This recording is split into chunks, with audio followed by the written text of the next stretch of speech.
আমার টাইম আসলে বক্তৃতা দেওয়ার সময় অনেক কষ্ট নির্বাচন আসলে একটা গ্রুপ বারবার এরকমের পরিকল্পনা করে নির্বাচনটা বেকার সৃষ্টি করে এবার খুব অতিরিক্ত হয়ে গেছে, সেটা ভাষায় প্রকাশ করা যায় না। আপনারা শনিবারে দয়া করে সকলকে নিয়ে পৌঁছে দেবেন। সবাই উপস্থিত হবে, কারণ এখানে ভোটার উপস্থিত হইতে হবে।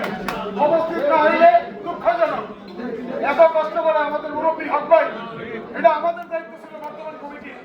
উনি যে যে কাজ করে যে অর্ডারটা নিয়ে আসছেন, আপনারা স্বতঃস্ফূর্ত ভাবে আরবিটার সকলে যে আমরা এক আছি, চট্টগ্রাম, বাড়িধারা, কাকরাই, খুলনা সকলে মিলে একত্রে আমরা ওই দিন দেখা দিব। কারণ আমাদের নির্বাচন বোর্ডের চেয়ারম্যান শব্দ ভালো পরিবেশ স্বতঃস্ফূর্তভাবে আমরা বলছিলাম এবং আমরা দেখা দিব হামলা দিয়ে আমাদের প্রতিহত করতে পারবে না।